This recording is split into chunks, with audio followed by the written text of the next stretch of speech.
माना ये मेरे लिए कृपा की बात है। कई बार तो ऐसा लगता है कि जैसे आपने सीसीटीवी कैमरे लगा दिया, जैसे ही कुछ गलती होती है तभी अगले दिन सत्संग में आप त्रुटि के साथ उसका एहसास कराते हैं कि ये मेरे लिए बात हो रही है। गुरुजी, भगवत मार्ग में चलने में एक कठिनाई हो रही है, और वो ये है कि लोगों में भगवत भाव करना गुरुजी काफी मुश्किल हो रहा है। इन लोगों में भगवत भाव करने की आपको जरूरत नहीं है। आपको अपने में भगवत भाव करने की जरूरत है। अपने में भगवत भाव जब दृढ़ हो जाएगा, तो जैसे हमारा चश्मा हरा हो तो सब हरा ही दिखाई देता है, लाल हो तो लाल दिखाई देता है। ऐसे अगर हमारा भगवत भाव है तो सब में भगवत भाव आ जाएगा। हमारा तो देह भाव है, हमारा तो कामना युक्त भाव है, तो हम सब में देह भाव ही देखेंगे, कामना युक्त भाव देखेंगे। हम ऊपर से सोचेंगे कि सब में भगवान है, लेकिन जब प्रतिकूलता आएगी तब भाव नहीं टिक पाएगा। जब कोई हमें गाली दे, हम उसे अपना भगवान माने, ऐसा हो सकता है? कोई हमें अपमान करे, हम उसे भगवान माने, ऐसा हो सकता है? लेकिन भगवान है। पावर तो वही है ना। हीटर में, फ्रिज में, एसी में एक ही बिजली है। एक जगह यंत्र के प्रभाव से गर्मी पैदा कर रही और एक जगह ठंडी पैदा कर रही। परमात्मा एक पावर है। अब तीन गुणों का स्वभाव प्रभाव है।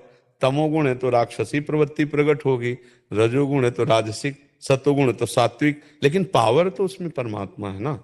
ये जब तक ज्ञान नहीं होगा तब तक भाव केवल ऊपर से लगाते रहेंगे, तो अनुकूलता में तो लग जाएंगे भाव, प्रतिकूलता में नहीं लगेंगे। प्रतिकूलता में कठिन है, पर ज्ञान हो जाने पर भाव लगाने की जरूरत नहीं पड़ेगी। जो है सो है, वो परमात्मा है। जैसे कहा जाता है कि ये हाँ परमात्मा नहीं है, तो वहां भी है नहीं, है शब्द तो वहां भी है ना। बोले यह परमात्मा नहीं है, वो भी है। परमात्मा है, जहां है तो वो है। कोई कण ऐसा नहीं वो नहीं है। जो हम कहते हैं जहां नहीं है, वहां भी वो है। जैसे है विराजमान है ना, ऐसे परमात्मा विराजमान है। परमात्मा निर्विकार है। खोपड़ी के प्रभाव से उसका अलग अलग भाव प्रभाव दिखाई दे रहा है।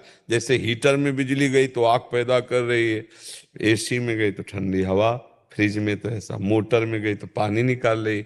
बिजली कैसी है? वो पावर है। अलग अलग क्रियाएं हो रही, कहीं जीवन दे रही, कहीं जीवन ले रही। नहीं हो रही? छू जाए तो मार नहीं देती। ऐसे परमात्मा की तीन लीला हो रही, सृजन, पालन, संहार। कहीं रचना हो रही, कहीं उत्सव मनाया जा रहा है, कहीं विषाद मनाया जा रहा है, कहीं विनाश हो रहा है, कहीं पालन हो रहा है, कहीं संहार की लीलाएं। तो ये तत्व ज्ञान होने पर हम ये जान पाएंगे कि भगवान सर्वत्र हैं। और उसके लिए जो साधन बताया गया कि नाम जप करो, भगवान को भोग लगाकर पवित्र आहार पाओ, किसी को दुख पहुंचाने की चेष्टा मत करो, तो आपका हृदय जब निर्मल, अपने कर्तव्य का पालन करो। जैसे आप स्त्री शरीर में हैं, तो आप किसी की पत्नी हैं, किसी की पुत्री हैं, किसी की बहू हैं। विविध प्रकार से आपके कर्तव्य कर्म है। सास ससुर की सेवा करना, पति की सेवा करना, पुत्र आदि को स्कूल के लिए तैयार करना, सब व्यवस्था, ये सब पूजा है, ये सब भजन है। केवल हमें भावना अपनी बना लेनी है कि ये सब भगवान इनके अंदर बैठे। पुत्र को पुत्र के रूप में प्यार, पति को पति के रूप में, सास ससुर को, अभी आनंद स्वरूप भगवान की कृपा आपको अनुभव में आने लगेगी। हम दो विभाग ना करें कि भजन विभाग अलग है और संसार विभाग अलग है। प्राय इसी में भजन की हानि होती है। हम सबके दो विभाग दिमाग में रहते हैं कि माला चलाना और आरती करना तो भजन है, लेकिन और जो जितने कार्य हो तो सब संसार के कार्य हैं। नहीं, सब कार्य भजन है। ऑफिस जाना भजन है, रसोई बनाना भजन है, फावड़ा चलाना भजन है, व्यापार करना भजन है, गोली चलाना भी भजन है। अगर राष्ट्र रक्षक है वो और शत्रुओं पर गोली चला रहा तो उसका भजन है। भगवान मामन स्मर युद्ध च, मेरा स्मरण करते हुए युद्ध रूपी कर्तव्य कर्म कर। तो आप अपने कर्तव्य कर्म को करते हुए जब नाम जप करेंगे तो आपका हृदय पवित्र होगा। तो पवित्र हृदय में साफ अनुभव होता है, सब में भगवान है। भावना करने की जरूरत नहीं होती, वो दिखाई देता है। वो परमात्मा है, सबके अंदर है। जब ये दिखाई देगा, तब हमको जब कोई गाली देगा तो हमें हंसी आएगी। मेरा ही प्रीतम है, कोई और नहीं। जैसे अपनी जबान दांत से कट जाए तो हम किसको गाली देंगे? क्यों? कष्ट तो हुआ, पर मेरे ही दांत से कटी है। मेरे ही भगवान मेरा अपमान करने की लीला कर रहे हैं, मेरा ही इष्ट इसके अंदर बैठकर गाली दे रहा है, तब बुरा नहीं लगता। अपनी भाषा में जब अपने को कोई गाली दे और हमारी स्थिति ऐसी हो जैसे विदेशी भाषा में हमको गाली दे, तो हमारे ऊपर कोई फर्क नहीं पड़ेगा। और जब हमारी भाषा में हमको कोई गाली दे, कोई फर्क ना पड़े, तब समझना चाहिए हमारी भक्ति रंग ला रही, तब सब में भगवत भाव होगा, तब सब में। पर है बहुत कठिन है, बहुत कठिन है। अनुकूलता में तो सबके अंदर भगवत भाव, और जब कोई आकर सीधे ऐसे खड़े होकर अपमानित हमें करे, गाली दे, पाखंडी नीच, दूर निकालो इसको, फेल हो गए। वो आया था आपसे प्रश्न करने आया था कि तुम्हारी कितनी क्षमता बढ़ी भक्ति की, ये बात है। तो हम सब में भगवान है, इसमें माने या न माने, जो है चीज वो तो है ना, ऐसा दिमाग में बैठा लो कि सब में भगवान तो है ही। अगर हम मान लेंगे तो आनंद का अनुभव होने लगेगा, नहीं मानेंगे तो भी भगवान है, तो हमारा कल्याण हो जाएगा, हमारा मंगल हो जाएगा। भगवान है ना, ये आपको पता है ना, भगवान सब में है। ये जो सब है ना, ये यंत्र हैं, इनमें जो पावर है वो भगवान है। देखो इस शरीर एक यंत्र ढांचा है, ये तो सबको पता है, इसको जलाया जाता है मरने के बाद, तो जो अंदर था वो तो मरा नहीं, वो तो निकल गया ना। तो ये ढांचा है ना, तो ये ढांचे में जो काम करने वाला पावर है, आज तक किसी वैज्ञानिक ने उसका एक्सरा किया है क्या? उसकी तो बात जाने दो, मन का एक्सरा किया है? मन का एक्सरा हो सकता है बोला?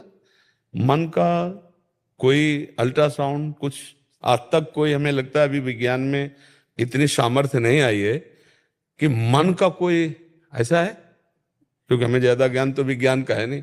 वो केवल स्थूल ढांचे को दिखा सकता है, तुम्हारी यहां से हड्डी क्रैक हुई है, तुम्हारा दिल, तुम्हारा ये जो स्थूल बना हुआ पांच भौतिक, उसे दिखा सकते हैं, लेकिन मन और इंद्रियां, चित्त, अहंकार, ये नहीं दिखा। फिर इसके बाद है सूक्ष्म शरीर के बाद कारण, फिर है आत्म तत्व, ये कोई नहीं पकड़ पाएगा। देखो आप रह रहे हो, आप लोग अपने शरीर में रह रहे हो, लेकिन आप क्या हो आज तक जान पाए हो? अगर पूछा जाए आप अपने को जानते हो, बोले हाँ जानते हैं, हमारा ये नाम है, हम अमुक गांव के, हम इस जाति में पैदा हुए, ये इतने साल के, सारी बात शरीर की बताओगे, अपनी नहीं बताओगे। वही जो आपका स्वरूप है, आप में पावर है, वो वही। जैसे एक ने प्रश्न किया था, भगवान ने माया रच के हमें फंसा दिया। हम कहा भाई सही बात पूछो तो भगवान ने नहीं फंसाया, आप ही फंसे हो, भगवान ने नहीं फंसाया। क्यों? क्योंकि आप ही वही हो, सच्ची वाला ना। ये जो आपके ढांचे हैं ये आप नहीं हो, आप में जो पावर है। एक 0 वाट का बल्ब जले तो आप क्या बोलोगे? किससे जल रहा है? तो आप क्या बोलोगे? बिजली से जल रहा है ना। और एक 1000 वाट के हाइलोजन जल रहा है तो आप उसको क्या बोलोगे? बिजली से ही तो जल रहा है ना। तो चाहे चींटी हो, चाहे देवता हो, चाहे ब्रह्मा हो, चाहे मनुष्य हो, सब में पावर किसका है? भगवान का। भगवान ही है।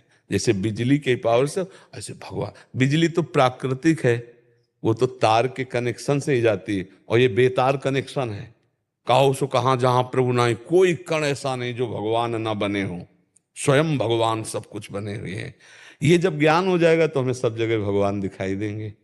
अभी हमें ज्ञान नहीं है ना, अभी हमारा ज्ञान केवल शरीर में सीमित है। मैं एक स्त्री हूं, मैं पुरुष हूं, ये खाना पीना देखना सुनना, अच्छा बुरा, ये है प्राकृतिक ज्ञान। अभी माया से परे ज्ञान नहीं हुआ है, तो हम माया ही देख रहे हैं, मान अपमान सुख दुख स्त्री पुरुष जड़ चैतन्य। जब इससे परे ज्ञान होगा, जो पर ज्ञान है, जो पराविद्या है, वो फिर भगवत स्वरूप है। फिर तो अपने आप लाली मेरे लाल की जित देखो तित लाल, और लाली देखन मैं चली तो मैं भी हो गई लाल। बोले जब हम भगवत साक्षात्कार करने चले तो जब साक्षात्कार हुआ तो मैं खत्म हो गया, खोजने वाला ही मिला। जब खोजने में उतरे तो खोजने वाला ही वही मिला, और कोई नहीं मिला। जिसकी हम खोज कर रहे थे खुद था, दूसरा कोई नहीं था। सच्ची, अब हमारी बात समझ में आ रही?